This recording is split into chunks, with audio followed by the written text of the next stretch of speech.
Pipili tayo ng pangbahay na gamit. Ito ang cute. Golden silver. Lagyan ng sauce. Toyo. Meron ako nito eh. Nabili ko sa Daiso. But this is cute.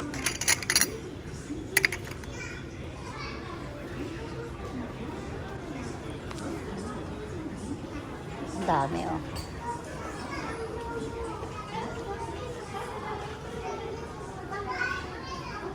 Mangkukirot. Pag may sarili ka ng bahay, talaga namang maingganyo kang bumili ng mga ganyan. Ang mga baso. Ang cute. Ano bang pwede dito? Pwede timplahan ng juice, lagay ng asukal, kape, cream. Pwede din. It's up to you. Ang cute. Mga bote nga lang siya. Dito naman ang mga kutsara. Ayan, pag may sabaw. Tayo may bibilihin dito.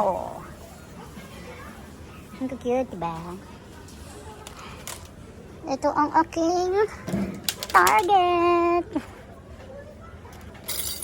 Ang lalaki na to. 1, 2, 3, 4, 5, 6, 7, 8. So 8. Dapat ang tinidor ay 8 din.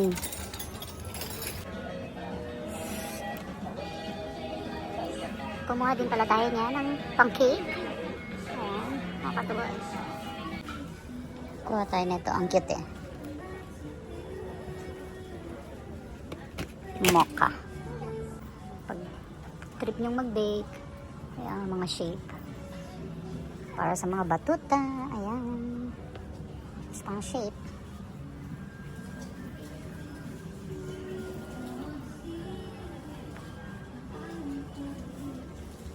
Complete na mga medyas. Lahat ng cartoons. Character. Cartoon ka.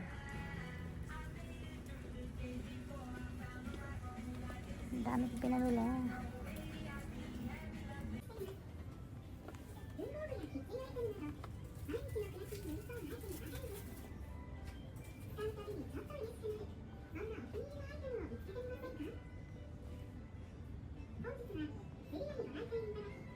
$2,000 years later.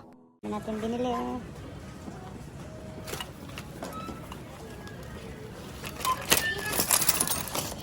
Sobrang dami.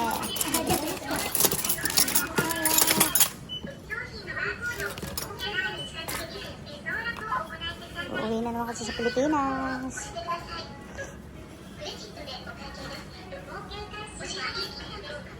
Ayan. Ang dami. Nakakatuwa. Grabe ako ma-addict, oh. Same color. Ang cute kasi ng spoon. Oh, diba?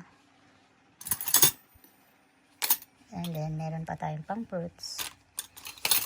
Ayan din, pang cake. Meron din tayong pang slice. Tatlo to sa isa. Ayan. Tapos sinamahan ko rin ng isang gold. Gold daw. Nice! Ang cute. Oh, ang dami nito. Grabe. Para pagka may bisita, ayan. Ang daming kutsara and tinidor. Spoon and fork. Adik lang yan.